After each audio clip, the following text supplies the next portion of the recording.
Okay, welcome everybody. Saturday morning. Thank you for coming. We ordered special weather for the thesis prize presentations today.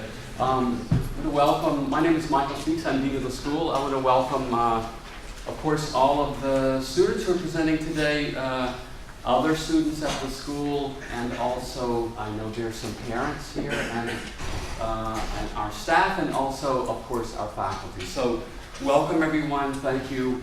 I'm going to make just a few quick comments, and then Julia Zerniak is going to, Associate Dean Julia Zerniak is going to go over the rules and the procedures for the day.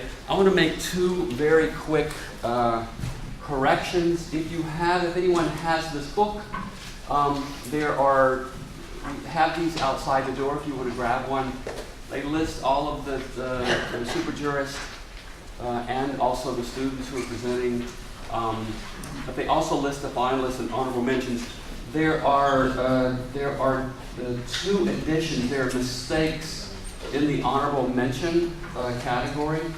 Paul Tiffany should be Tiffany Powell. Sorry. Will that happen? I don't know. But it's actually kind of clever. In a way, it's maybe good. Paul Tiffany is an honorable mention as well as Tiffany Powell, even though Paul Tiffany does not exist. Gary Weininger should also have been listed on honorable mentions, so it should be there. Everything else is correct. I just want to make a couple of comments. This is, as you know, Thesis is a really important tradition at the school. The students start in the fall with thesis prep, and it's a very long and arduous process. We have 120 plus students who've been involved in this over the course of the year. We juried it down to this number, and we're very excited to see the presentations today. This format is the second time we've done this. We did it last year, and it was really fantastic to have the students present, and then we will go and look at their work. Julia will go over that in some more detail. But again, I want to thank everybody, especially those students who are here and presenting this morning, but all the students who've been working very hard on Thesis all year. It's an incredible program. Thesis is, and we're very excited to see the results of this today. I want to thank all of our staff for helping put this together. Jonathan Louie and Mark Linder in particular. Mark Linder is the Thesis director, and Jonathan Louie has done almost everything to put this together. So thank you, Jonathan. Also, you may know, for parents who are here, just down below in the first level, we have a faculty exhibition just under us here. We'll open that up later on for you to see that if you want to see it. And we'll also have, as you see, there's a huge shelf with all of the Thesis students' work shelved on it. That's all the students. And you can read the description there. It tells you a little bit more about that and what the colors mean. So, with that, I also want to not quickly, but well, maybe quickly. I want to introduce our guest jurors. You know, we'll have 3 prizes. I'm not going to go over all that, but one of the prizes will be picked specifically or only by our guest jurors who come in from outside the school. Our faculty will pick another prize, and then one prize will be a combination of both faculty and outside jury votes. So I'm just going to introduce the outside jurors. First is Alan Berger. He's a Norman B. and Muriel Leventhal Professor of Advanced Urbanism in the Department of Urban Studies and Planning at MIT. He's a landscape architect and urbanist. Alan, there he is. He's really here. If he holds his hand up, it means he's here. Brandon Hookway, visiting assistant professor at architecture at Cornell. Brandon, there he is. Oh yes. Georgina Holtich, co-principal at Patterns. Well, I don't need to raise my hand. You can raise your hand. Patterns, professor at UCLA, and also she has taught visiting critic studios for us as recently as fall of this year. Julio Salcedo, chair, associate professor, City College of New York, and he is there. You held your hand up. It's not you, it's him. And Matt Shaw, who is the senior editor of the Architects newspaper, one of the top print and online journals of architecture criticism and reportage, etc. Matt, that's you. I know it's you. And Darius Solahub, associate professor, College of Architecture and Design, NJIT, and he is there. So thank you all for making it in. It was not easy for them to get here with the weather. They came by many different means, some even by megabus, I heard. That must have been fun. Really late at night on the megabus. Alan barely made it last night, so thank you all for coming. That's all I'm going to say, except we're very excited to see what happens today. Thank you again to everyone here, especially the students. Look forward to seeing it. Good luck. Julia Cerniak. You can clap. Good morning, everyone. So, the unfolding of the day. So for the next hour and a half, we will have the 17 finalists or teams give a 5-minute pitch and presentation of their thesis research, one after another. No questions, no interruptions, no anecdotes. At that point, at 11:30, for 1 hour, the guest jurors and the faculty will wander around the school. All the student teams are pinned up, and you'll have the opportunity to look more closely at the work. You'll have the opportunity to talk to each of you about your work, and that's an important hour. So I invite everyone in the audience to join them.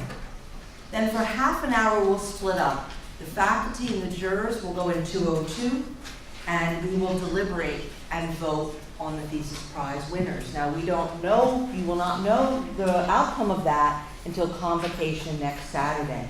So even a greater reason to come and join us for that important event. During that half hour, there'll be refreshments for all of the students and their guests in the atrium to keep you here. Because really, the highlight of the day will be reconvening back in this room between 1 and 2 to have a panel discussion with our guests about what they saw and what they think about the work produced here at the School of Architecture in our thesis research year. So with that, Jonathan Louie, we're holding strict time to your 5 minutes. And if you're over 5 minutes, we will cut you off in mid-sentence and move on to the next person. Okay? Great. We can start. Thank you very much.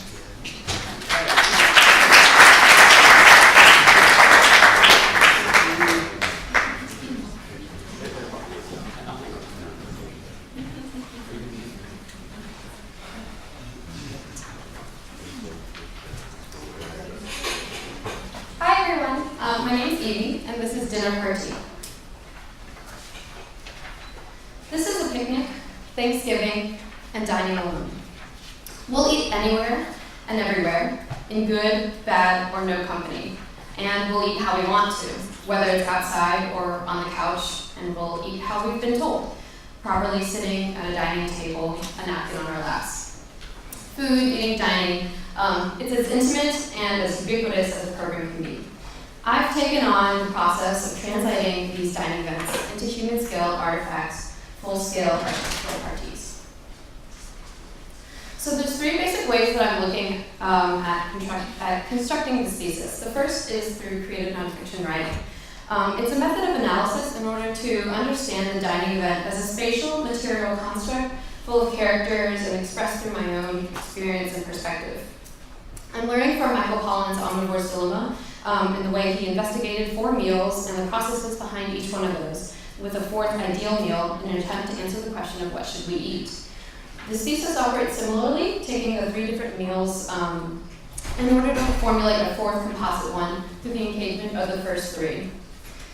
The second method of inquiry is through the exhibition context, as a way to engage an audience, craft a narrative, work at the scale of the body, and also telling the lines between art and architecture. So I'm looking at Norman Kelly's Wrong Chairs and 5 to Life, as well as for Spectacular's Township of Domestic Parts and for Venetia's Untitled Pad Thai, which was at the MoMA. And the third lens is through art history, in the way that cultural values and material spatial contexts of dining can be examined through these actual rendered representations.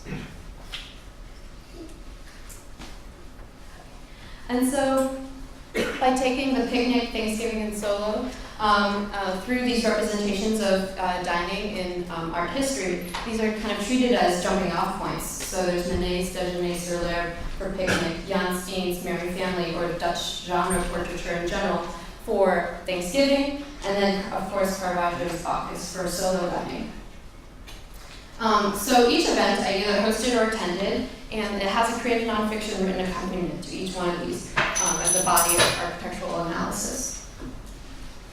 And the translation to drawing for each one of these events is an important aspect to it, in order to derive imagery, spatial conditions, hierarchies, and materials to lead to the production of a physical, other, an architectural analog, and artifact. So I kind of developed the design based on these material swatches as treated as diagrams, trying to develop these design conditions for each one of these events. So the picnic, there's the icon of game, lightness, mobility, like a picnic blanket. For Thanksgiving, abstracting the separate spaces in a domestic household where multiple people in a family gathering can gather, and creating a kind of twofold marbling of both material constructs of typical dining surfaces, as well as spatial marbling of separate spaces that can also be treated as one. And for solo dining, there's the idea of comfort, of the dichotomies between soft and hard, delineating into eating and lounging surfaces to create a multi-purpose surface. And so these artifacts I've fabricated are treated as both units. There's the picnic mound, Thanksgiving tables, and so they're treated as a unit, as well as modules that can be manipulated by their users. And also they work to develop a particular material that's close up and particular to each one of these. And they're also fabricated in full scale. So I held an exhibition with these pieces a few weeks ago in the Marble Room. And what was simply a collection of spatial material and social observations and documents became a work of actual physical material production that seeks a response from its user for its full understanding. This exhibition really worked to create this design feedback loop where I started with the original events and then led to physical artifacts and then led to the context of the exhibition. So not only did this exhibition really showcase these artifacts, but it also was created to solicit a response from its users. So I had each one of these pedestals that contain mini artifacts that show the lead up to the full-scale ones.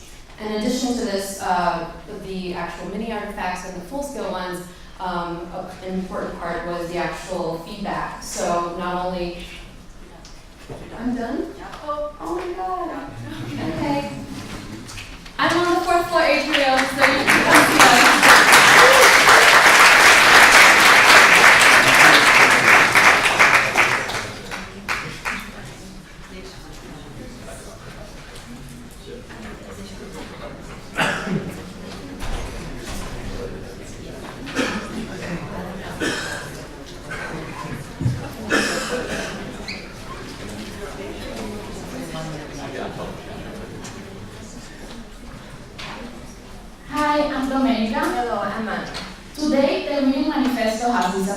Even though we're surrounded by texts about architectural theory and culture, no real effort has been made to catalog the genre since programs and manifestos of 20th century architecture, now more than 50 years old. In fact, many argue that the manifesto is a dying craft. 5 years ago, Columbia University held a symposium called What Happened to Architecture Manifesto. 2 years later, Craig Barkley agreed that the manifesto was a dying craft, whose recent revival masked the fact that it had outlived a useful life.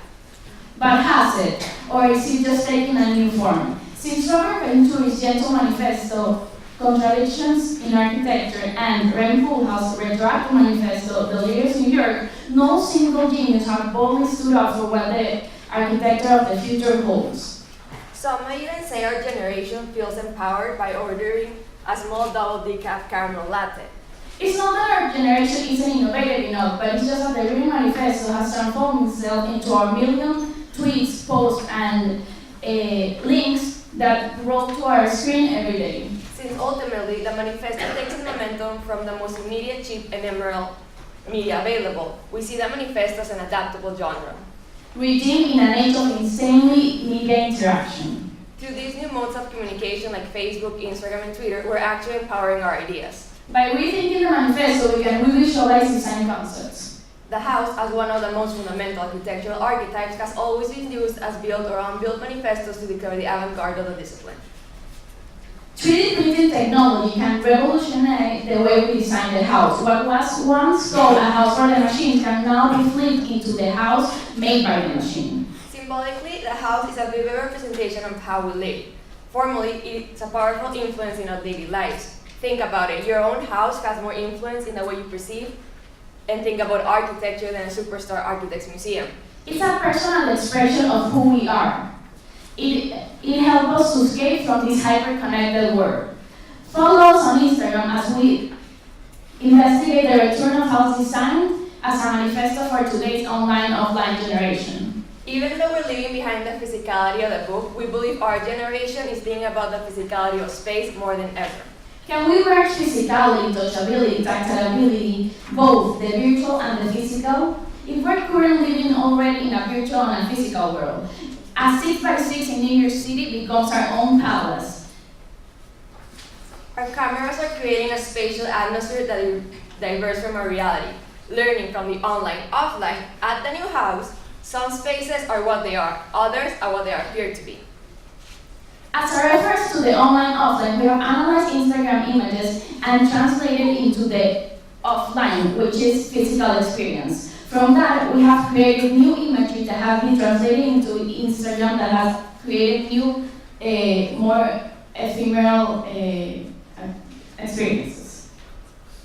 Manifestos have always been testing the scale of the house, as testbeds for architects to test their own ideas. Most of the manifesto houses can be considered luxury homes, but we need today to react to the changing demographics and a middle class that keeps asking for more. If Apple and IKEA have shown us anything, is that if we make design accessible, people do want it. Even Our generation will not settle for a standard living container, nor will we tolerate wasted time. Even Amazon 2-day shipping can't keep up with us. They have to come with a 1-day delivery option. We seek experience, convenience, and short commutes. As a response, we have moved into cities. Our new iconic house will squeeze itself between the unused spaces of the metropolitan city. Today, we're living in scenes, therefore we should be designing and building in scenes. With this in mind, plastic materializes the house. Being the very idea of infinite transformation, plastic is less a thing, but a trace of its movement. To explore this, we have used visual technology like 3D glasses so we can create more epic atmospheres. Just like this.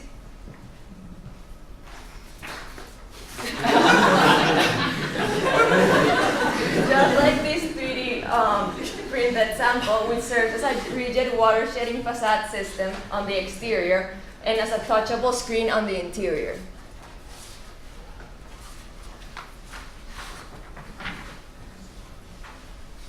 We can give ourselves the freedom to fetishize our finishes over unique spaces, one-of-a-kind newness.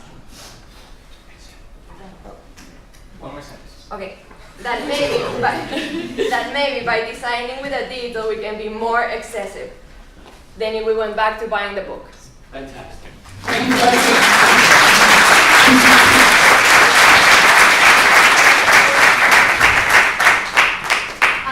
Could you tell us in which page, like when you guys start presenting, where you are here? Sorry? Yeah. Well, at least say your number. It's your number, so. It's not. No, I'm sorry.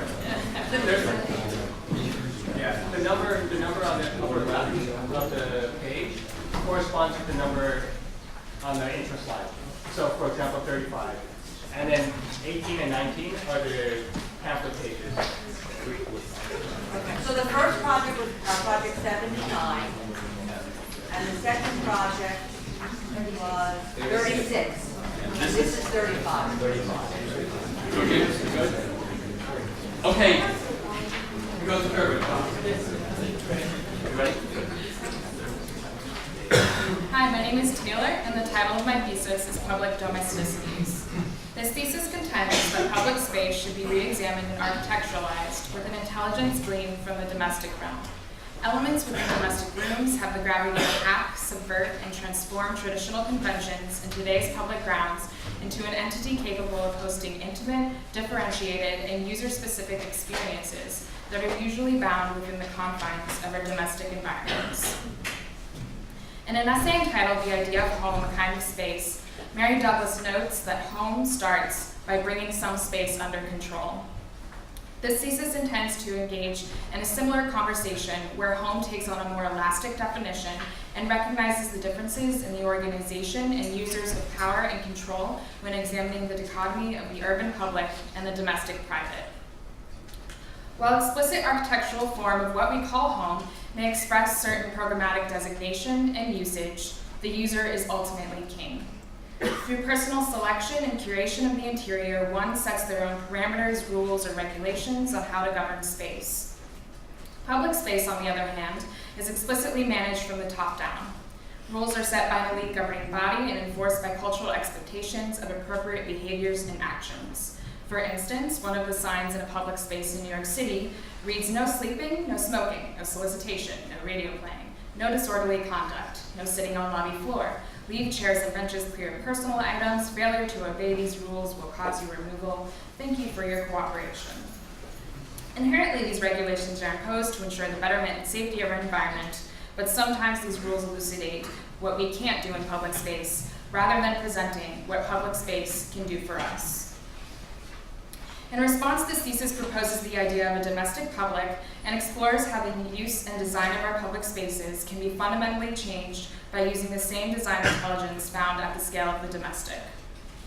I'm testing this proposition and speculating my project in New York City with privately owned public space, or POPs, where private developers are excused of violations of certain height and setback restrictions, so long as they provide designated forms of public space within or outside their building. I selected this genre of space firstly because of the issues surrounding where they stand today. About 1/3 of the spaces were constructed under the original standards from 1961, and 41% of POPs have been deemed of marginal quality. But I'm also interested in them because they especially function as public rooms. They're the unit of a building, a block, and the city itself.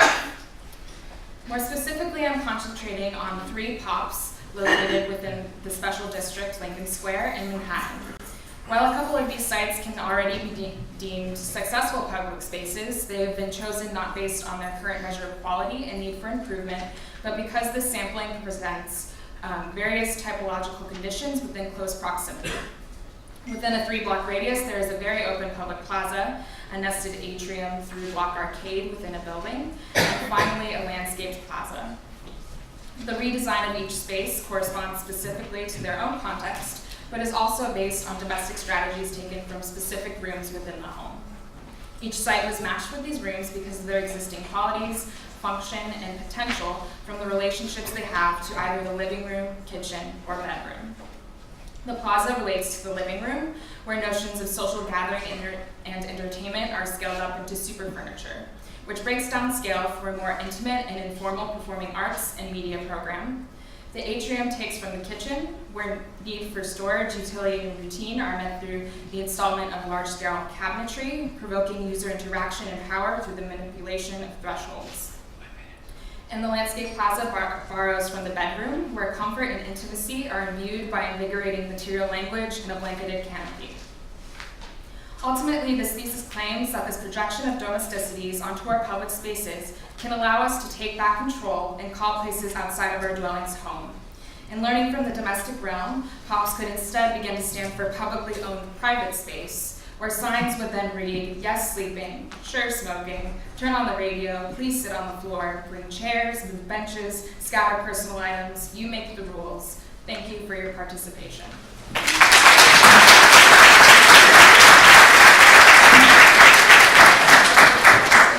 Thank you. On time.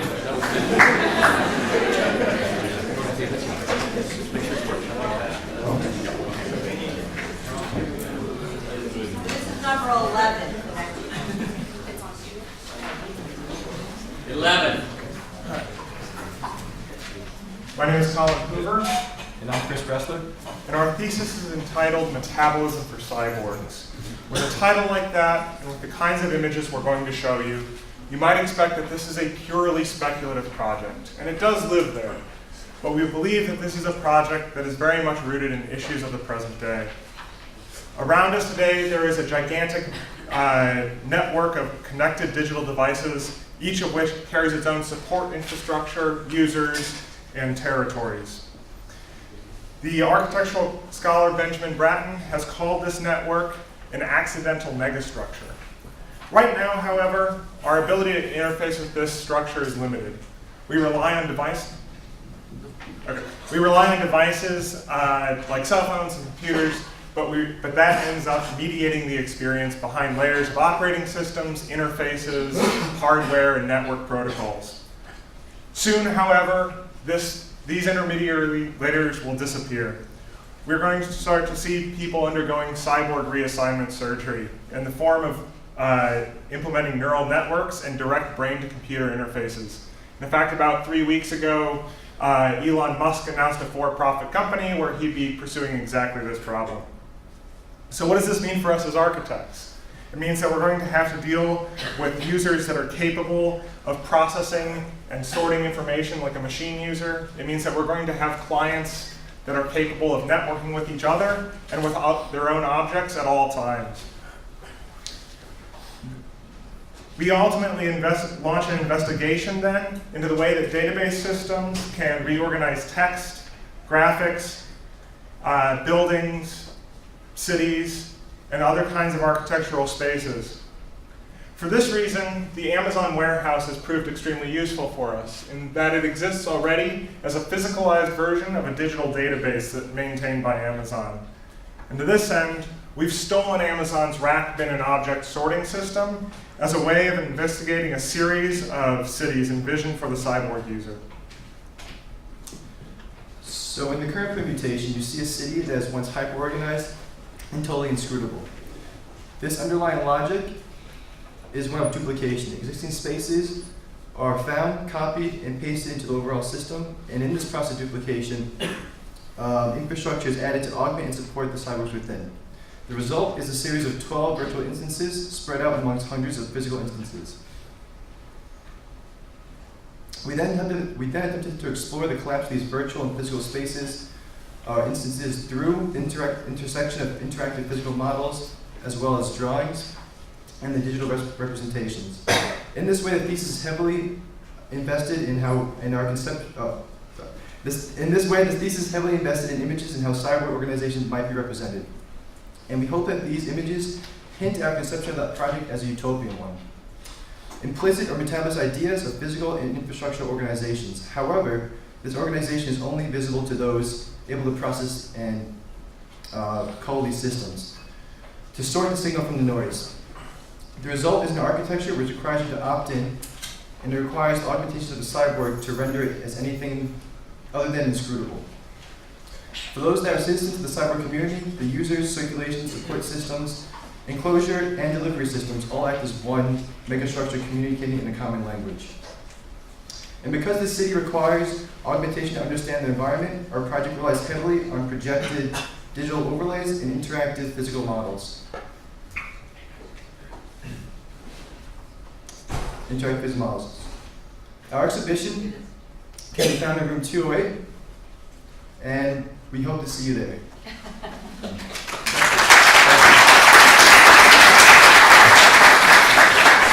guys have an extra 30 seconds. You can just keep riffing if you want.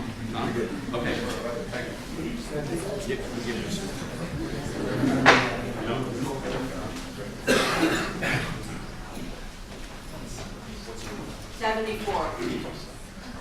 Hi, my name is Russell Shear, and my thesis is called Bridging the Divide: An Inquiry into Border Passage. In a world of increasing nationalist politics that belie economic independence and efforts directed at global sustainability, the boundaries surrounding nations emphasize their differences between cultures, religions, and territories rather than common purpose. The wall that divides intertwining borders of Israel and the West Bank is such a division. Palestinians and Israelis pass along and cross through the wall every day, engage in trade and lay claim and pray in the same ancient religious places, but the wall separates, marking stark difference in resources, access, and freedom of movement. This project is an inquiry into the existing passage through the threshold that currently separates Israelis from Palestinians. By framing the mundane actions of border passage through dramatic scenes, this architecture can reveal themes of religion, resources, and surveillance, while also highlighting the imbalance of the conflict with an architecture equally absurd. For thousands of years, this land has been considered sacred to Islam, Judaism, and Christianity for its appearance in sacred texts and events. Following the political establishment of Israel in 1948 and through decades of negotiation, Palestinian land has transformed into a carved-out nation made up of hundreds of Palestinian enclaves surrounded by Israeli settlements, infrastructure, and military presence. After decades of violent tensions, Israel built a wall around its entire border. This thesis claims that the existing border wall today defines Israel and Palestine as two separate, independent nations. The system of passage through the threshold grants freedom of movement to citizens with the correct form of identification. For Israelis, the wall and checkpoint serve as a means of security, surveillance, and control. For Palestinians, it serves as another obstacle and reminder to the conflict.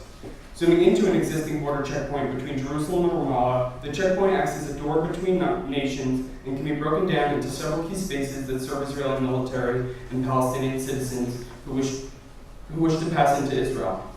Palestinians going into the checkpoint are brought through the waiting room, the line, the body check, the bag check, and the ID check before being allowed to enter Israel. By investing the wall with the programmatic elements of the checkpoint, the new crossing can serve a greater purpose. Inspired by historically significant representations of Eden, Purgatory, Inferno, and Utopia, the form of this absurd checkpoint wrestles with both spiritual and religious concepts to create a meaningful response. The center in Islamic and Jewish culture is the most holy point, the center of God's existence, and represents the all-encompassing nature of God. By filling the circle with a garden-like paradise and walling it off from the outside, the circle takes on the meaning of the Garden of Eden. By taking away the center, the void within becomes a signifier of the absence of Eden. Lifting the trees of Eden onto columns, the concentric grid of olive trees is meant to create a mirage from the outside. Placing points along the circle opens up moments which can become functional program for this absurd border crossing. Finally, overlaying both populations on two separated circulation routes moving in opposite directions, the circle's spatial overlaps reveal the complexities of living through the conflict.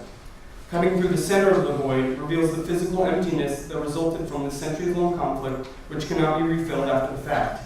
Here, an aqueduct dumps water, a mutually essential resource for both sides, into the pit. Beginning with the waiting room around the void to the ID check and exit, the mundane scenes of the checkpoint are translated into sanctifying actions that recall religious, observant architecture and traditions.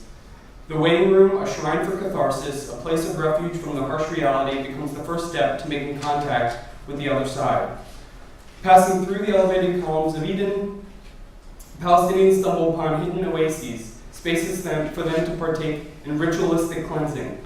Above, at the level of the olive trees, some columns turn towards Mecca for daily prayer, while unannounced to Palestinians, Israeli points of surveillance infiltrate these spaces of ablution from below, architecturalizing the intricate spatial relationships that both sides subject each other to. The bag check, the conceptualization of this space, references the Jewish relationship with the Wailing Wall. Wishes are written on notes placed in the wall and never seen again. In this absurd checkpoint, any prohibited items are placed into the opening of the bag check and dropped into the fire as sacrificial offerings.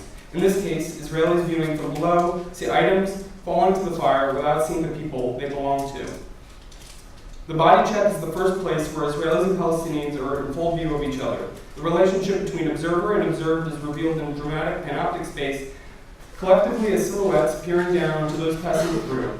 Israeli soldiers who would otherwise exist in watchtowers are exposed to the perpetual light.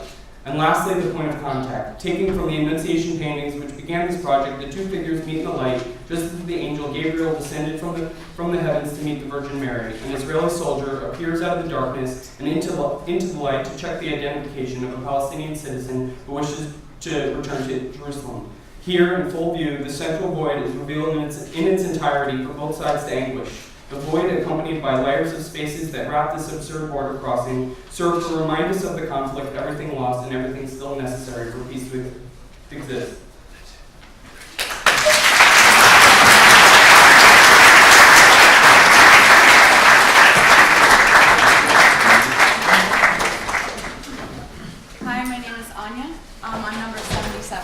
77. Imagine standing in the middle of a desert, seeing into the vast, rippling horizon. Behind you stand 3 aligning mountainous masses of stone. Their precision, their geometry, and their assembly is beyond comprehension. So monumental, if you look up the sides into the sky, it creates its own plane and horizon into infinity, perhaps transcending into another dimension. Now imagine... No? You want it?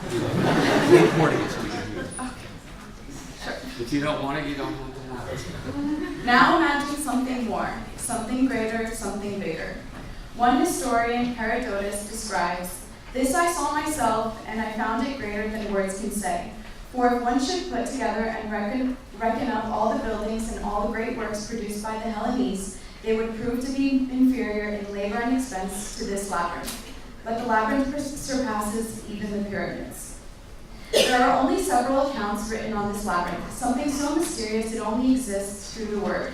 Historians, explorers, archaeologists, and geographers all tried desperately to find this lost labyrinth throughout the centuries. This fascination and obsession led to many pictorial reconstructions by Athanasius Kircher and Luigi Canina.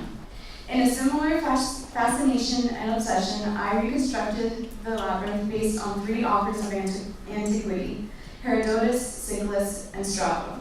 Through rigorous study, and much like an archaeologist, I pieced parts together to create a whole image, focusing on essential architectural elements like form, sequence, and perspective.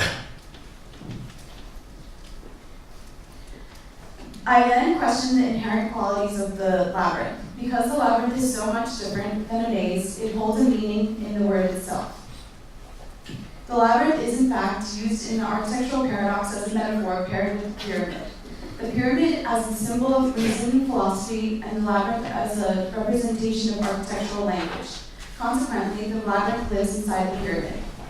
Manhattan is a frequent example of the pyramid and labyrinth architectural paradox used by Bernard Schooney and Rem Koolhaas. More than a physical boundary, the grid becomes simply a concept of the mind. And where the grid proposes a concrete concept, the labyrinth intercepts the grid with fragmental experiences throughout the city. This thesis explores the idea of the architectural paradox, which questions the ability of experiencing exterior and interior spatial conditions simultaneously. The pyramid makes place of architecture, while the labyrinth effectively displaces architecture. New York City, as the site of the project, is an example of how the architectural paradox works on an urban scale, whereas the Library to Nowhere condenses these ideas consciously into a local scale. Besides the physical layer of architecture as a labyrinth, the Library to Nowhere enters a physiological realm that forces visitors to transcend reality into the sublime of the labyrinth.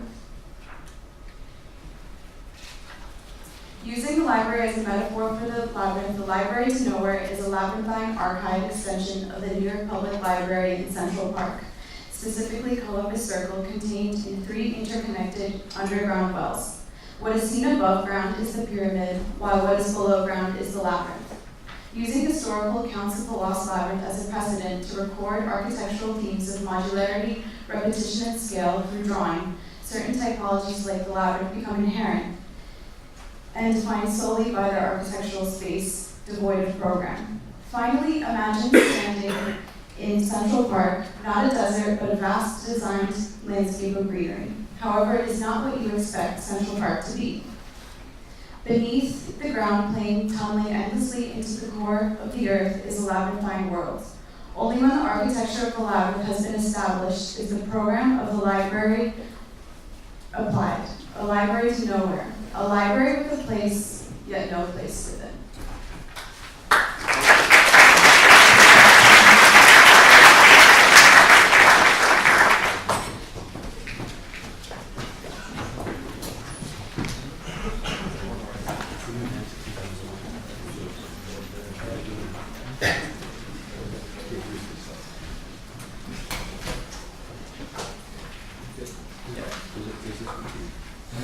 Oh yeah, it is.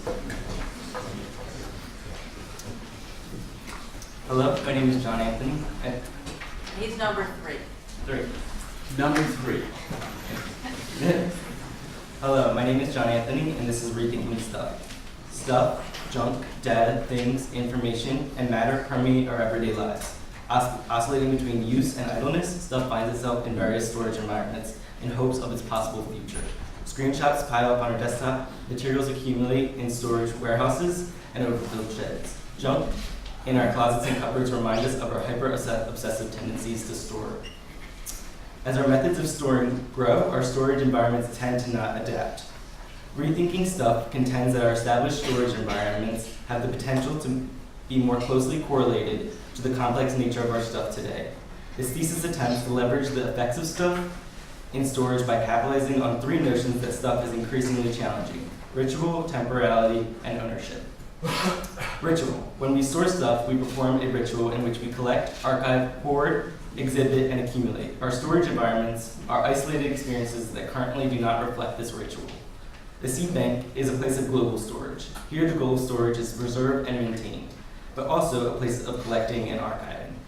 2, temporality. These rituals change the nature of storage throughout time, whereas traditional static storage containers do not reflect this temporality.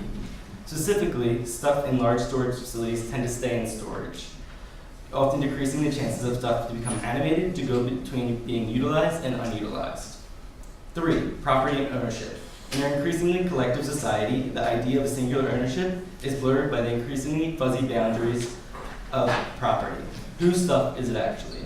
The college fridge is a place where multiple people come together to store items. In some cases, clear properties are denoted, where others are more loosely defined. The freezer becomes a free-for-all, and shared items like condiments populate the sidebar. By testing these notions in 3 familiar storage environments, the shed, the lost and found bin, and the junk drawer, Rethinking Stuff becomes a narrative of a reimagined future of storage. The shed, situated in a suburb in New Jersey, proposes a spatial feeder for the accumulation of stuff. Along existing property lines, shed structures accumulate until the original boundary lines become blurred. Junkyards, compost yards, wood shops, and guest houses become places of collective storage where one person's trash becomes another person's treasure. The shed environment pushes stuff out of stasis and reactivates negotiations of property. 2, the lost and found bin. Unpacking every neglected bin in our offices, the collective lost and found bin spans items along a conveyor belt down Broadway Avenue in New York City. The conveyor belt interacts with the everyday life in the city through a series of existing civic intersections. If typical storage spaces live on the skirts of the city, the lost and found becomes ingrained into the everyday life of the city. The new Lost and Found Center will be situated at the southern tip of Manhattan as both the origin and the destination for the conveyor belt. After dropping off a found item, the item is scanned, cataloged, and exhibited along a 1-month journey along Broadway. A living archive calls into question ownership, value, and constantly changing locations of stuff. My last narrative, the junk drawer. The junk drawer aggregates objects with individual histories and memories into a shared spatial experience. Located off of Red Hook in Brooklyn, an island facility repurposes our donated and unclaimed stuff into ever-changing environments. The junk drawer calls into question the lifespan of an object. What is its value, and what is its possible future? Unearthing the conventional landfill, the museum park becomes a visual stratification of time, material, and memory. As Peter Smithson mentions in his article, In Praise of Cupboard Doors, rarely in architecture is the right level of attention, the sense of fit, to do with the individual and his or her specific possessions. In this thesis, stuff is no longer a secondary element of a larger architectural conversation. The stuff we store will be embraced, exploited, and celebrated. Come meet me in the 4th floor studio to talk about some stuff.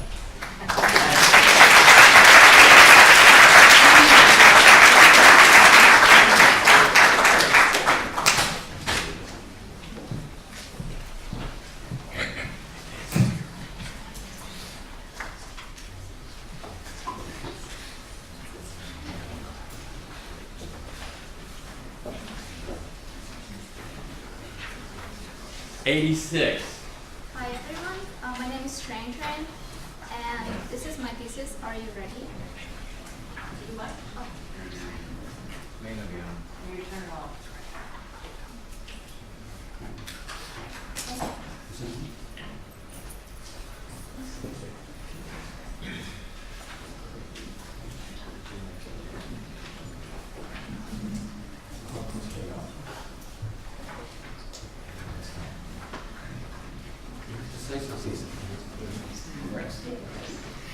Sorry. Hi everyone. My name is Tran Tran, and this is my thesis, Are You Ready?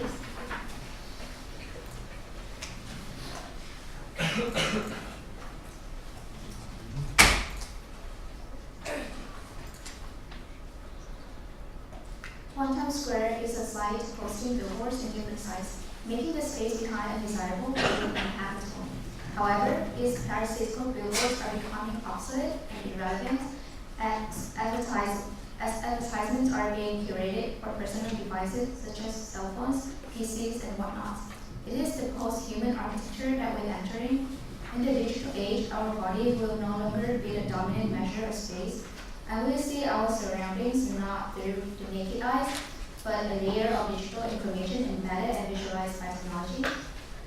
Augmented reality is a live, direct, or indirect view of physical real-world environment in which elements are being augmented by computers to generate sensory graphic inputs.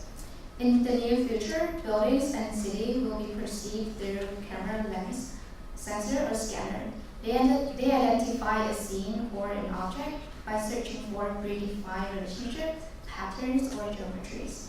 In this context, we need to start imagining new design that is understandable by both human and machine. Advertisers are looking at augmented reality, or AR, as part of a marketing play in order to attract customers.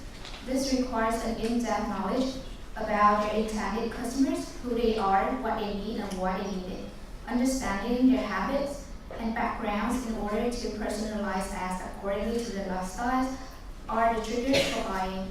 AR advertisements establishes a deeper connection with customers by curating different roles for each AR users. Advertisers can personalize ads, so what each user sees is different depending on their profile. This could give rise to highly relevant target campaigns which have huge engagement, because not only are they unique and memorable, but it would appeal to what the user actually wants to see. This could be where AR really influences the future of advertising. In terms of architectural values, AR will totally transform the relationship between building and signage. As the signs and billboards, physical assistance is translated in a digital realm, implemented through an architectural interface, and allowing for a redefinition of the architectural space once that obscured behind them. The building facade becomes an architectural interface where augmented information is placed on. This outpost layer can communicate with devices without overshadowing the space behind, which can once again be occupiable. In this way, One Times Square will be utilized once again by surface and volume, and it will transform its relationship to the site by opening up its interior spaces through a permeable active facade. The device understands a geometry similarly, or a pattern of an interface similarly to how it does a QR code. Unique pattern with strong contrast with the background.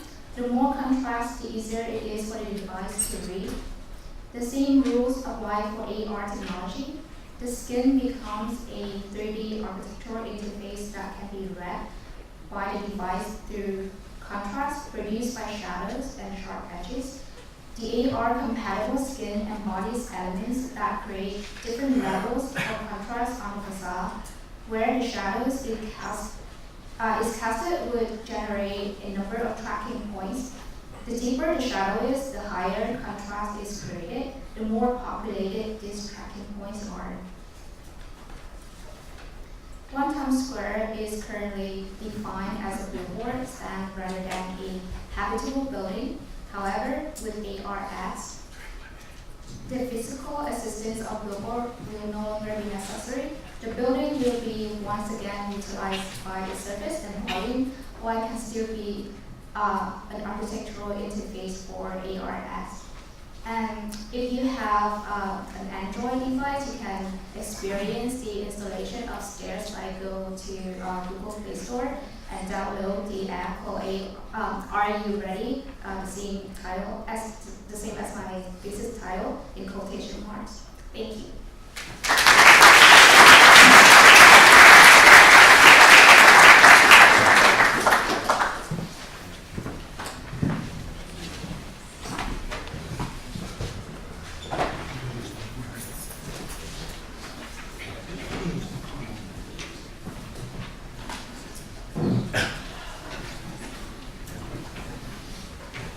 7.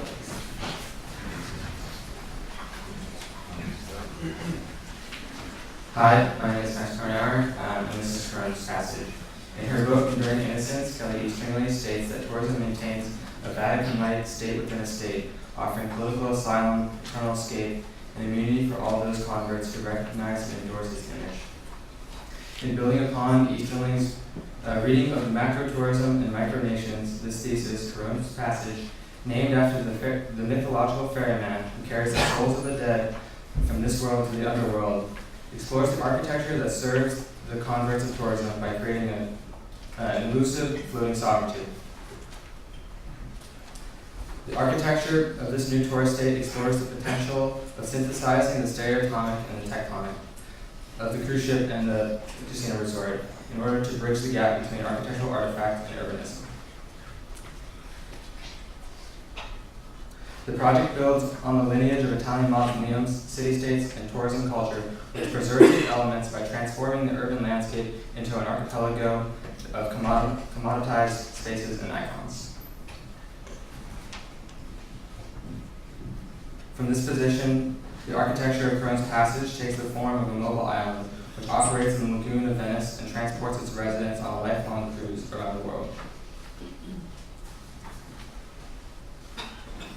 The subject of the city is the permanent tourist, participant who does not work but only consumes. The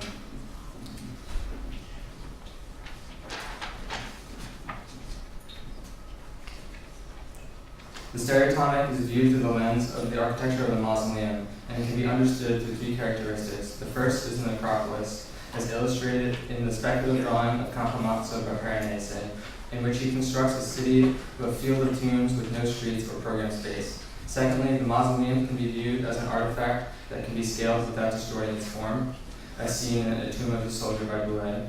Lastly, the mausoleum can be transformed into an urban microcosm, as seen in Castello Sant'Angelo, where a new civic space is constructed upon the foundation of Hadrian's tomb.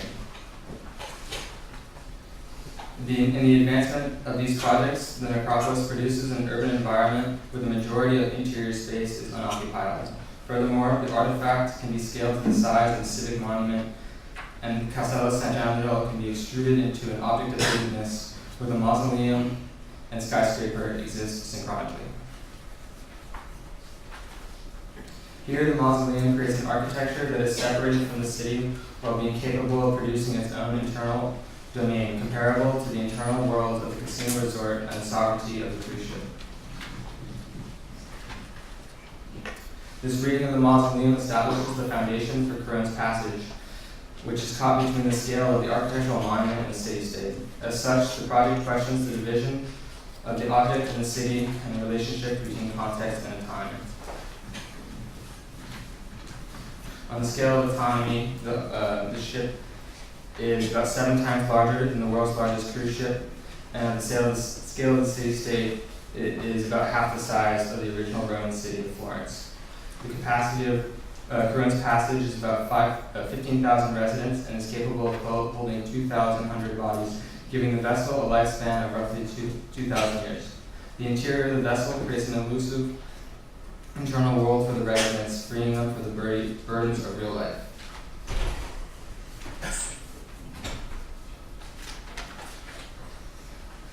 The exterior of the vessel operates like a cruise ship leg, while carving a way to expose the tombs within.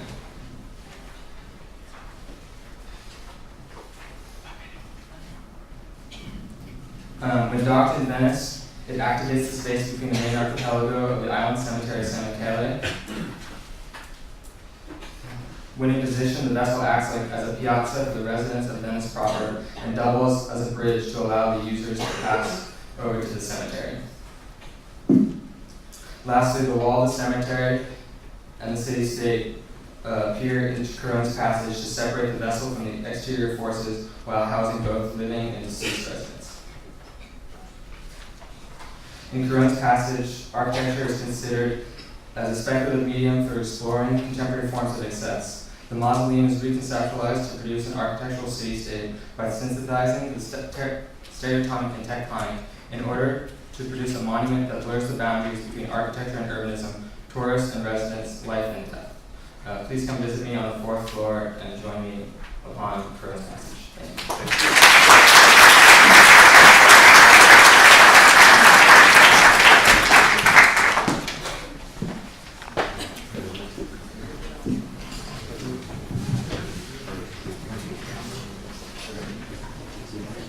Make sure you look up so you see where you are. Okay.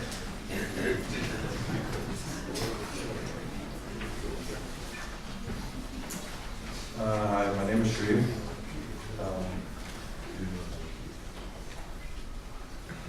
This thesis project is to design a new housing typology for informal development in Cairo. It questions the role of the architect when designing for the informal. I used a bottom-up design strategy of looking closely and studying the architecture of the informal to understand people's social and political needs. My design strategy is to control the public space on the ground plane, leaving an open frame for people to build their homes, and then designing a secondary street on the roofscape. My design is applied to Cairo because it mirrors the phenomenon of informal growth, and it houses 20 million people. 65% of the population lives in informal settlements, and I studied a specific type of informal settlements that is very different than others we see in the world. This type of informal settlements is grown on a pre-existing agrarian grid, so people have built their units on top of these lines, and the aggregation of units creates the block. As you can see here, how people follow these lines of the pre-existing grid of the agrarian land. These blocks have certain conditions on the ground plane. All activity happens within narrow alleys and streets.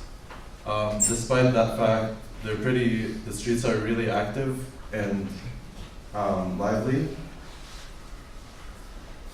And then I studied specifically the different types of how people extend out of their lots on the streets, and looked into how people raise the curb for this. In this example, they extend out. And then I wanted to exploit the idea of the roof that is currently inhabited with program, but is not fully used to its full potential. So in this image, these are pigeon towers that people farm pigeons on, or here you can grow stuff. And then what I took from the unit itself, its incremental construction and potential for future growth. These units are also built by their own residents, and that's because of the simplicity of the concrete frame and brick infill. And the third thing that I took from it is its flexible frame and how it allows for different program to happen and different unit types.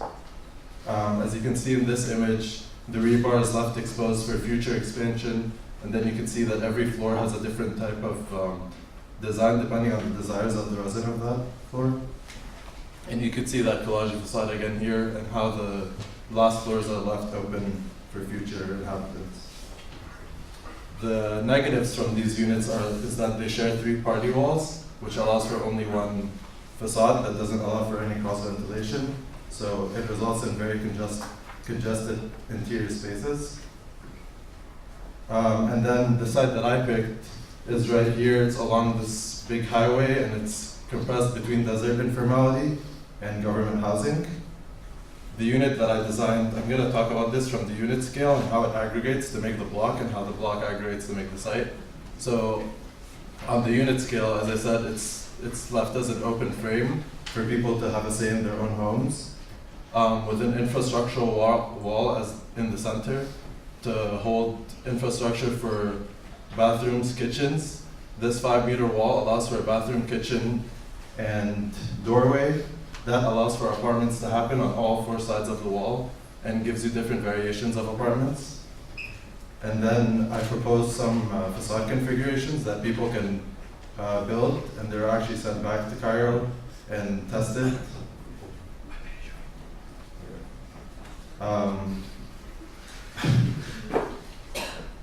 So this block can then aggregate and make a larger network on the roof and the ground plane. And then here's the application to the site. And then these 4 arteries lead you into a central square that holds public buildings.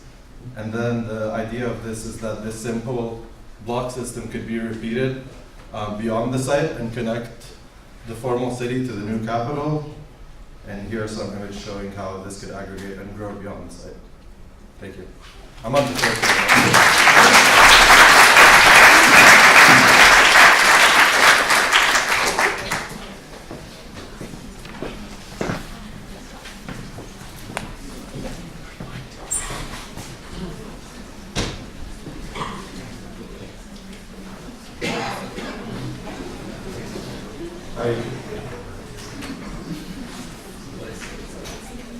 Okay, number 80.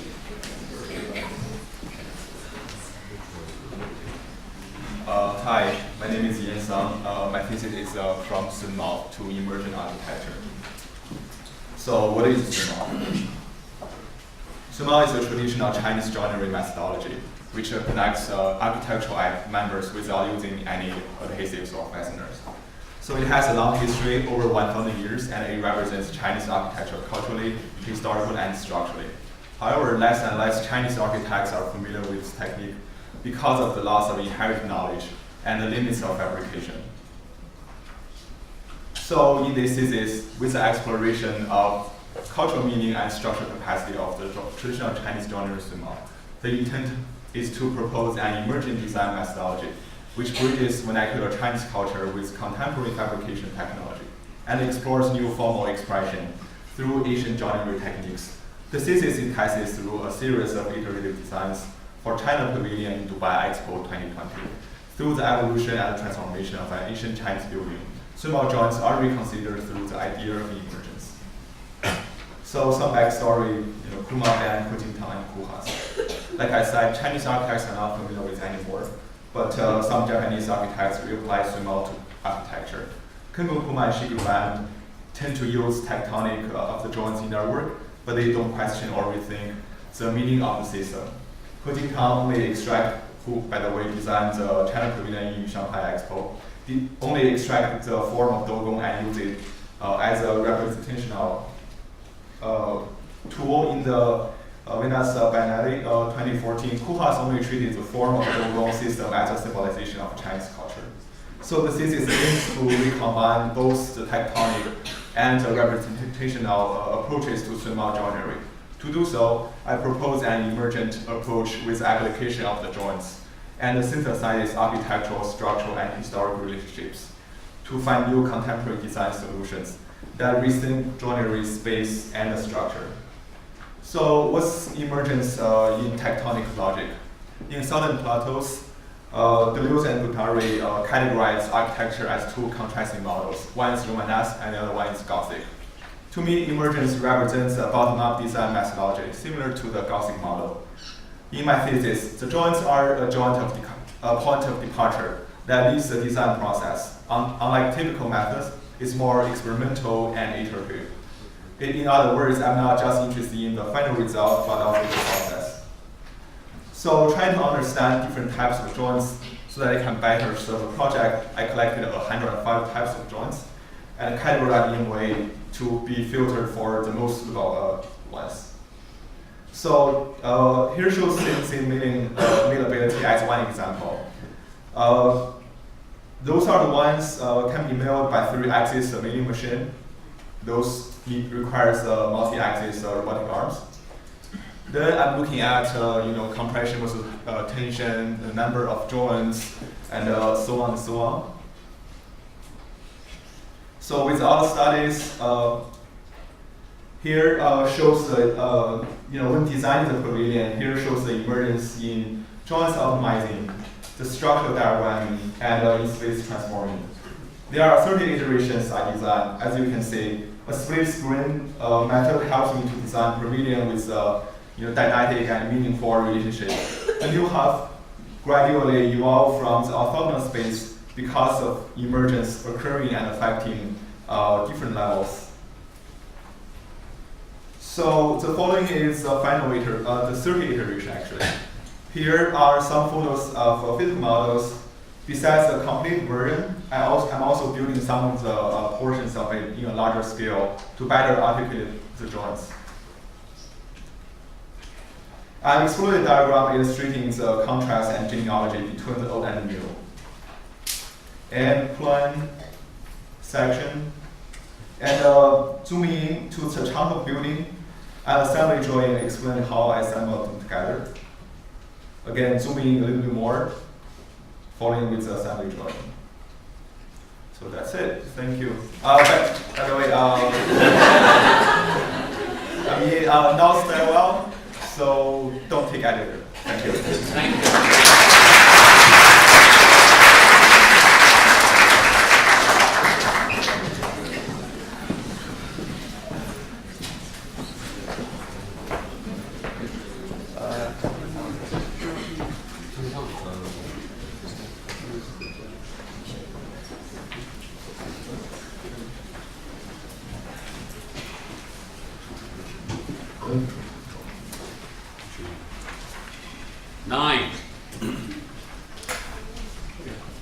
Hello, my name is Max LeBon, and this project is titled Bridge 2. This project is situated across the Arno of Florence, Italy, and takes the form of an inhabitable pedestrian bridge, public gallery, and fine arts institute. Bridge 2 hopes to explore the tension between individual and collective, and to understand and test the relationship as one that requires and fosters both, as the individual needs the collective to function, and as does the opposite. This thesis aims to explore the notion of sacred space and the attempt to design a contemporary sacred space using a non-sacred program. Thesis prep consisted of exploring and defining what sacred is or could be within architecture. This resulted in the evolution of the sacred beginning with a traditional or conventional notion, i.e. churches or other religious spaces. Next was the addition of architecture of memoriam, as in spaces that recall the past or incited memory. An expanded notion of the sacred enters in public projects that encourage an individual experience or that foster contemplation, i.e. libraries, museums, or bathhouse. Finally, the quasi-sacred space of the individual, where the architecture becomes a catalyst for contemplation, inspiration, and experience, i.e. the home, living quarters, or working quarters. And this ultimately contributed to looking at the sacred in two scales, the collective and the individual. This led to a development of a visual lexicon of sacred in order to understand the contradictory and simultaneous experiencing of the sacred and classical, which are more collective and conventional, and contemporary, which are more personal and interpretive. This was done not to critique one better or one worse, but to understand the similarity and parity between the two occurrences of the sacred. An understanding of this provided a broader look into the architectural implications of sacred space and allows for speculation on what is held sacred by society and the individual as evidenced by the architecture that is constructed for it. From these comparisons, themes were extracted that highlight key experiences or actions that this project wished to achieve, such as questioning the meaning of sacred within architecture itself, the individual versus the collective, and the creation of a world within the world. So, Bridge 2 creates a direct connection between the Biblioteca Nazionale and the opposite side of the Arno. This ultimately acts to create a larger connection within the city from Santa Croce to the Piazza of Michelangelo. And Bridge 2's older sibling is actually Bridge 1, which is the Ponte Vecchio. So the Ponte Vecchio also acts as an artifact in between two monuments, which are the Uffizi and Palazzo Pitti. And the three of them contribute to experiencing the city of Florence in the same way that Bridge 2 kind of hopes to achieve. Florence is seen as a highly curated and experience of a city, where visitors ritually kind of pilgrimage to the same monuments and experiences. They climb the Duomo, they visit the fort, they sit in the piazzas. It's ritualized, preserved, and experienced almost to the point of a Disneyland-esque park, and is held sacred as a city because of it. In terms of design, Bridge 2 seeks to achieve the aesthetic and effect of stereotomic through the means of the contemporary tectonic system. This ultimately situates the project at the crossroads of atmosphere and phenomenology and the formal tectonic language, presenting a sensitivity toward materiality, light, and texture with a strict adherence to formal design. Organizationally, the design draws from the church and monastery layout and typology, but reprograms the elements into secular translations. The project design recognizes the irony behind the designing of a sacred space and the idea of sacred. This allowed for the project to have an excuse to really explore architecture, space, and representation, and presented the opportunity to really design a building without any limits. This project recognizes this irony and fully accepts it. These images begin at a large scale, looking at the project in autonomy within the city, acting as the other monuments do within the field of the Florentine fabric. At this scale, the project hopes to emphasize its literal connected nature, acting as an artery for the city and its experiences. At the human scale, these images begin to encounter the project at street level. Here, the horizontality and manipulation of planes within the design are emphasized. Looking at Florence as a curated and ritualized city, Bridge 2 becomes both. Internally, the spaces are created to be highly ritualized, designating programs and functions along strict sequential processions using a hyper-constructed monastic framework as basic. Externally, the experience is curated through the framing of views towards Florence and its monuments, becoming a platform for the viewing of the city. In the exterior experience, the students occupy a separate path elevated from the public. This takes precedence from Florence's Vasari corridor, and like this existing structure, a similar path is cut from the Biblioteca Nazionale to the educational program, made for the sole use of the students. Underneath them is the public or tourist experience. Here, the project begins to be experienced atmospherically, and the inner workings of the internal world are revealed. Natural light is used to illuminate and create atmosphere within the interior spaces of Bridge 2, and here the interior ramp and exhibition gallery show the connection of formal language and atmospheric quality. This project aims to bridge the gap between the formal design tradition and the experiential and phenomenological aspects of humanistic design, and it acts as a ritualized formalist skeleton with a sacred experiential skin. Thank you. I'm on the third floor.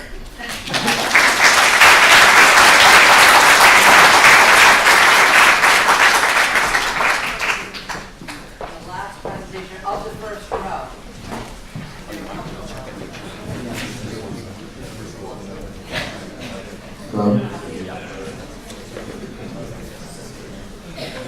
Okay, number 65.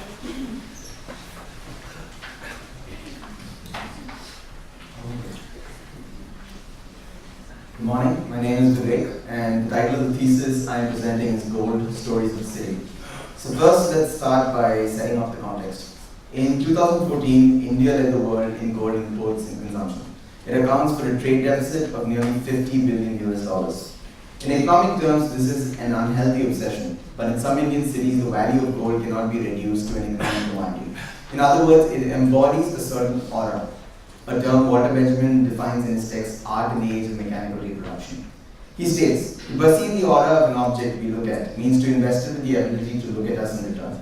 Now, beyond defining the term aura or an object's ability to reflect on its observer, what Benjamin is trying to do here is to differentiate between the object, something personally crafted and valued, versus a commodity that is reproduced for the purpose of consumption. From this perspective, gold in an urban Indian context acts as a dichotomous entity, operating as object on occasion, as commodity in others, and sometimes as both. In order to understand this dichotomy and its impact on an Indian city, the thesis adopts two main approaches.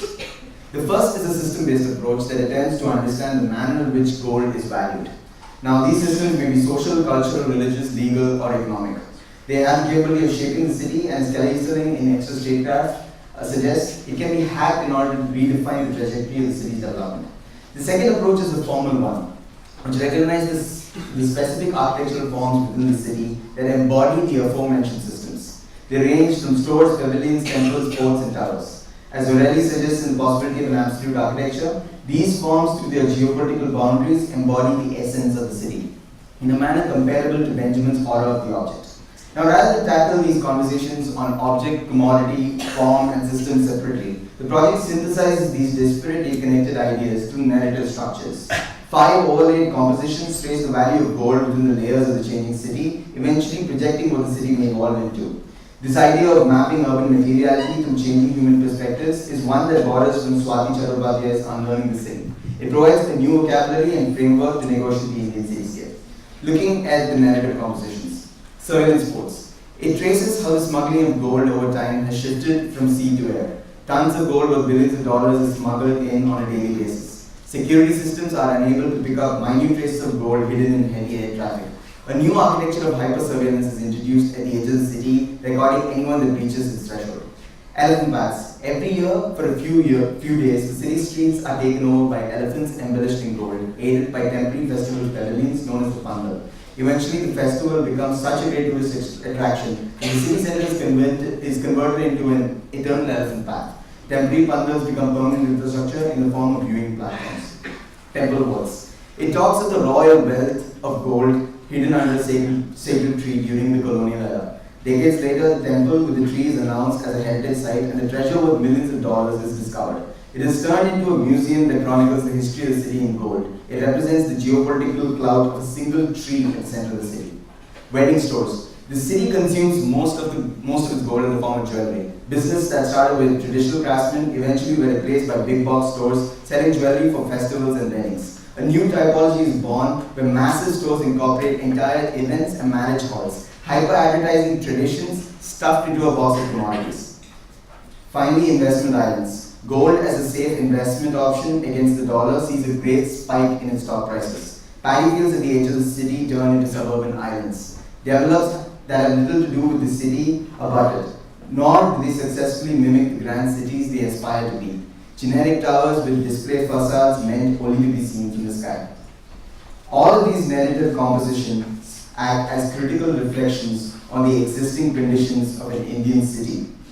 Through this, the thesis looks beyond the static nature of the element in question, and instead it employs it as an operative mapping device, cutting through the most interesting sections of the city. So this, for example, is some of the research that was done before the actual compositions were made. Now I can explain these in more detail and with clarity if I have the opportunity to present to you this at the Einon studio, which is right here on the second floor. You can also take a look at the compositions overlaid on light boxes and explore the layers that are hidden underneath. You can also take a look at the mementos that signify the core elements of the 5 narratives. So this is an example of how those can be looked into. Finally, in credits, I'd like to thank Oswald and Vanessa, who are first-year students who helped me with the exhibition, Professor Corso and the committee for all their guidance, and the School of Architecture for giving me this opportunity. Thank you so much.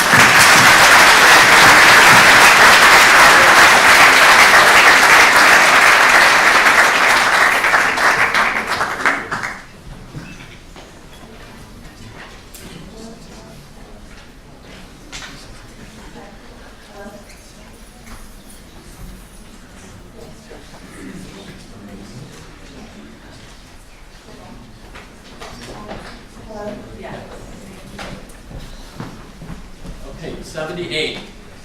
Hi, my name is Angela, and this is Blur Out.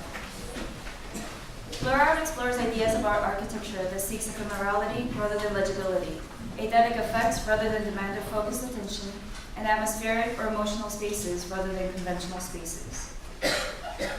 The exploration of Blur Out is situated within the research topic of different states of snow that are generated from avalanche phenomena of Iceland, which develop site-specific understandings of the phenomena and effects. The project aims to build a blurred boundary, both literally and experientially, between the built and natural environment to challenge representing and representing the spectrum of tangibility to intangibility. Also, by exploring the dichotomy between the built and the natural context of Iceland, a new understanding of perceiving and experiencing the avalanche phenomena creates an uncanny relationship that would change and draw attention from sublime as the norm to sublime as the spectacular. The experience of atmospheric spaces is closely related to experience of form, color, texture, and moment. As much as perception is linked with memory and recognition, our relation to these aesthetic effects are formed by past memories and culture. As Jeffrey Kipnis noted in his essay on Those Who Step into the Same River, aesthetic pleasure, mood, and atmosphere belong to the family of indexical effects, inevitable whether or not the indexical effect itself is the original intended goal. This thesis looks at cosmetics of the phenomenological effects and utilizes them directly and indirectly to develop a palette of elements that architecturalize the spatiality, temporality, and materiality of the phenomena. The avalanche is an appropriate case study for because it represents snow in various ways, including states of snow that range from hard icy to slick buttery to powdery and airy. Snow too has structure. For example, the regularity of the molecules differ as the gradient of the states are affected by energy, naturally altering the molecules through a constant cycle of stability and instability. This natural alteration creates different characteristics of snow that produces gradient of effects that range from visible to invisible and tangible to intangible. These 6 moments of spaces that I'm about to present are designed by moving back and forth between the intangible image and the 2D drawings to 3D artifacts, which produces similar aesthetic and experiential qualities. The first 2 are representative of solid ice. Overlapping translucent glass tubes function not only as facade systems that obscure and fragment vision, but also as obstructors that divide up spaces and form other smaller scale elements in the space. The next 2 are liquid. Wet snow is a mixture of dry snow and water molecules Because of the density of water, this type of snow is more affected by gravity and flows around spaces, leaving tracks. These atmospheric spaces are put together with string-like material to create directionality and flow of space. Lastly, powdery snow is light enough to float in haze in open air. The intangibility of minute scale is architecturalized into spaces that could be constructed from very thin steel grid system to fiber optic strands. Along with the previous investigation, the project spatializes the design by interconnecting the progression of the avalanche with the context. Flora considers the specific avalanche-prone site of Flatedy, Iceland. Flatedy is a small village located in Iceland's West Fjords, which has been struck by a huge avalanche in October 1995. The thesis proposes a multifunctional building that includes hotel, avalanche research center, and memorial museum in front of a protection wall that augments the protection and incorporates the boundaries of the site. The design strategy looks at the frontality of the site to introduce a new perception of the elevation, which blurs and creates a duality between the building and the context. The linear elements move in and out of the landscape to not only structurally hold up the wall, but allow insinuated experiences of being inside snow or an avalanche. This project is created with parts that allude to something familiar, figures with characteristics that are imbued with vitality that walk the line between what is actually snow and what is not, what is actually tangible and what is not. I propose that utilizing this back and forth strategy will produce spectacle that invite insinuated experiences that do not land on an intended meaning, but are open to interpretation. Thank you.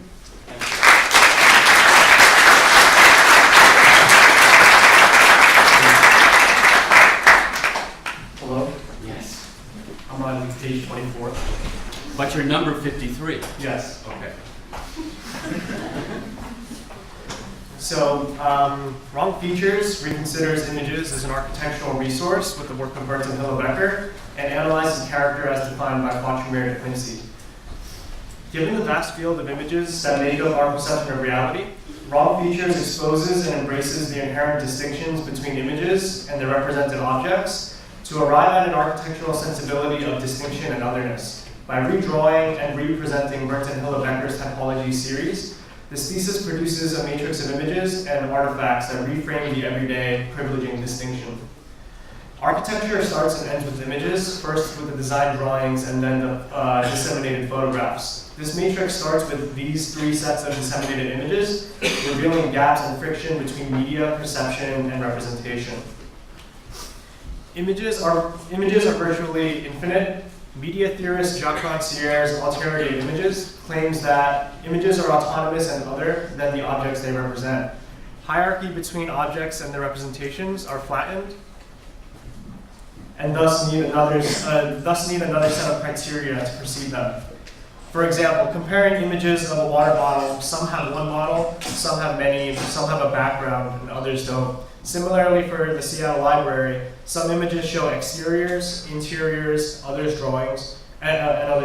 Without knowledge of the project, one may not know that these refer to the same thing. This gap between representation and reality is exemplified in the work of Burton Hillebecker.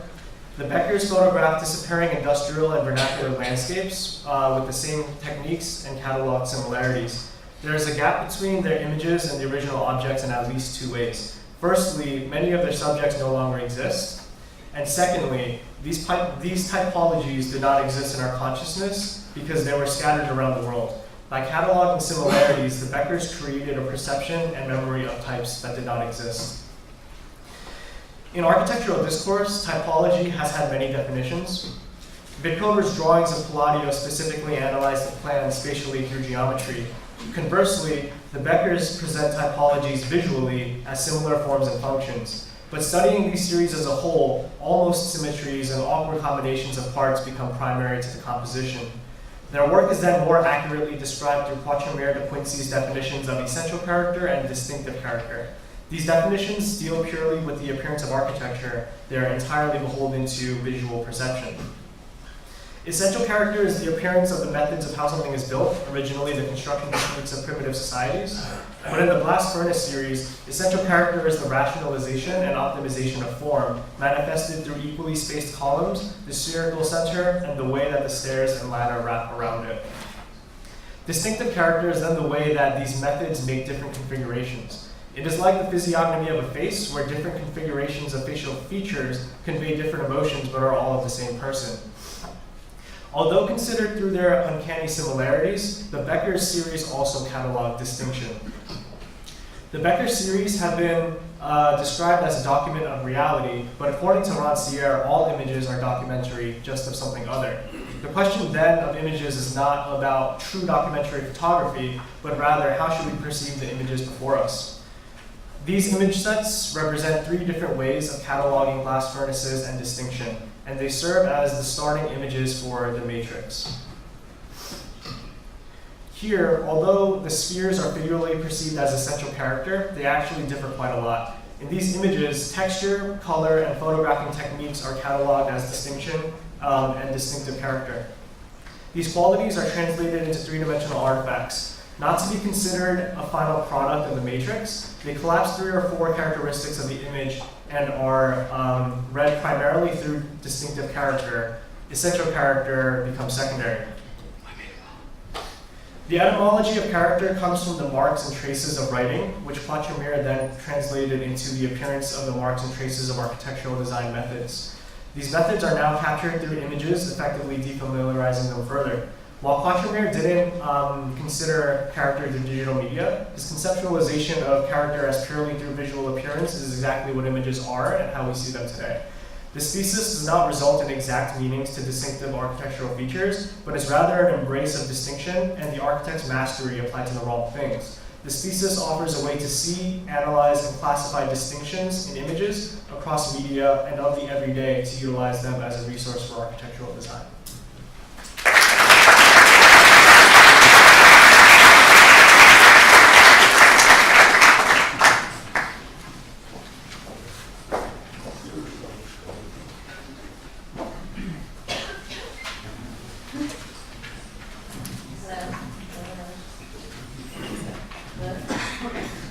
Okay, number 72.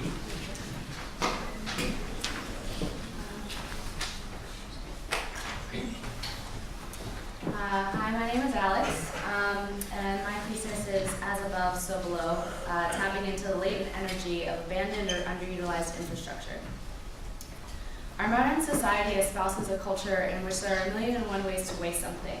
We have a surplus in energy that comes in many forms. There is an overproduction of goods, waste heat from machines, and abandoned or underutilized infrastructure, just to name a few. This thesis explores ways in which the architect can formalize the use of surplus energy to reach more people in a more systematic way.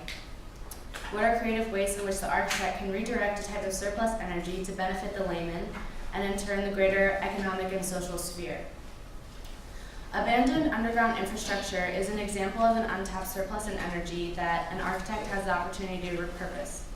Tunnels in particular can be used as systems to heat or cool a network of buildings above ground to create more sustainable urban environments. In addition, the system could also have beneficial social implications within segregated cities by providing fluid connections between divided neighborhoods. Underground tunnels and other metro infrastructure have qualities very complementary to an integration of passive geothermal systems. The design of this project centers on the geothermal system itself. I saw this thesis as an opportunity to really design engaging spaces that celebrate this form of sustainable energy, typically overlooked by the public. Through the experimentation with semi-tempered surfaces, framing, and programs, I endeavored to improve the street life of one of the cities on this list here and create an atmosphere with moments of aesthetic and temperate comfort. As you can see on this graph, it shows the extent of abandoned tunnels and stations within a couple cities. And I would just like to note that there are many, many more cities with abandoned tunnels. They just wouldn't fit on the slide. The city I chose as a guinea pig for this thesis was Cincinnati for a couple reasons. There is a 2-mile-long abandoned tunnel that runs underneath the majority of the city. If you look to the site map, it's the red dotted line. And the tunnel runs underneath a variety of contexts. The city of Cincinnati has historically been very segregated, so I saw this tunnel as an opportunity to connect these divided areas and rejuvenate neighborhoods that have fallen into disrepair. All the black hatch on the map indicates the abandoned buildings. When looking to precedents of previously repurposed underground spaces such as the Lowline and the Zollern School, I noticed a trend. The design of each space seemed to prioritize one of two things. Either it was energy efficiency or it was the experience and aesthetics of the space. I find that highly efficient spaces are still not often associated with beauty, let alone the system itself. So this thesis endeavors to merge the two. Implementing the project design splits into two phases. The first was using a tunnel and geothermal system embedded within it to supplement the existing context. A wind tower brings wind down into the tunnel where it goes through a heat exchanger to supplement the HVAC systems of adjacent buildings. The second phase was adding new programs by bringing the geothermal pipes up and out of the tunnel to create semi-tempered pavilion spaces. To situate these pavilions, there's a module of about 600 feet broken up by each wind tower. The wind towers become backbones to each pavilion, acting as vertical circulation points that bring both wind and people down into the tunnel. To help pique the curiosity of people just passing by as to what's below their feet, I began to think of designing pavilions as a landscape of buried objects. Gestalt theory was a great reference for this. When you have a familiar shape or object that is cut off, the human mind is still able to recognize and complete the shape, even though part of it is missing. This concept was the foundation to the form of each pavilion. I chose 4 shapes: a circle, square, house, and triangle that are hung between the above and underground surfaces to mediate the space to pedestrians and visitors. So I have photos of some of the models. So this is the square, which is acting as an amphitheater or venue space. The circle, which is an information pavilion for the tunnel history and the geothermal system. And the red, all of the red is the exposed geothermal pipes. The house, which would be a farmer's market, and the triangle, public transport waiting area. So this is just renders of activities I envision happening. And each pavilion is bridged by this catwalk that goes over the median to create play spaces beneath it. And then the catwalk brings you down into the tunnel itself, where people could experience the tunnel as a relic and be surrounded by these colorful pipes. Yes. Yeah.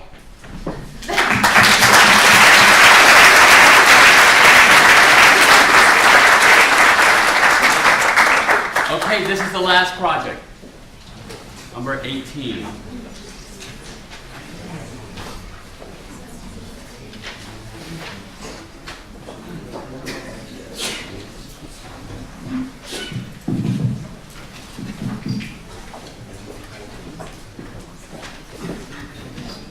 So, hi, we're number 18, and my name is Iwei.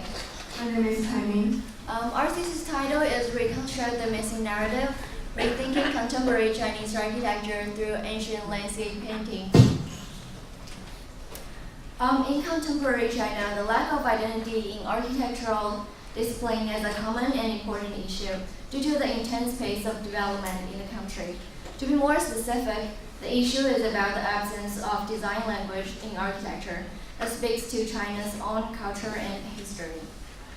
Facing this issue, some contemporary Chinese architects have proposed and practiced their own design manifestos. This thesis proposes a different way to address this issue, which is to revive the narrative quality embedded in landscape paintings. In landscape paintings from 5 dynasties to Yuan dynasty, audience always perceive a narrative quality. It is also regarded as the idea of 一步换景, which means the scenery changes as one walks. This technique was integrated into ancient garden planning and created a total effect that could be perceived by humans moving through the complex of architectural and landscape scenes. In the same period, reclusion as an important part in Chinese culture became one of the major themes in paintings. When this technique and the theme of reclusion together are represented on the painting, it is not only a discussion about the way of living inside nature, but also the attitude of perceiving a harmonious relationship within the nature. This thesis uses landscape paintings from 5 dynasties to Song dynasty. as the design resource to design source to address the issue of lacking self-identity in contemporary Chinese architectural discipline. This thesis aims to create an environment that provides personal experience and exclusive meanings from a participant's point of view. The selected paintings are all under the theme of reclusion, but they represented 3 stages of the period and 3 subcategories of reclusion. To pass on the spirit of reclusion in contemporary context, the entire project is aimed to provide participants with a tranquil environment where they have a temporary retreatment from city life. Based on original narratives of 3 paintings, this project contains 3 parts or stages for participants to experience: thinking, making, and seeking. Methodologies developed from research are used to first deconstruct and abstract the selected paintings based on painting sequence, atmosphere, and metaphor. They are further reconstructed into architectural narratives under the 3 parts of the project. We collected methodologies from architectural precedents, design from image or painting, in order to abstract narratives and transform them into architectural programs for contemporary users. We studied composition of paintings, the relationship between different elements and scenes to define architectural language and develop planning strategy. Meanwhile, we studied perspective methods to further develop design of each scene. We collected methodologies from movies and used different types of views to represent different perspective techniques in order to frame and connect views and to finally construct the entire narrative sequence. To help you better understand this project, a storyboard is created as an example of our participants' exploration to guide the video sequence. However, depending on the user's choices, everyone could have a distinct experience here due to his or her subjective feelings. This story is only a start of one of 7 possibilities. This thesis does not aim to resolve this issue, but explores landscape paintings as a possible design method and provokes new thoughts in contemporary effort of reviving narrative and self-identity. It is not an objective design solution for constructing narrative, but provides a possibility, an environment where participants is a subjective but necessary part of the narrative. Later we move forward to please enjoy yourself in this project and find your own design.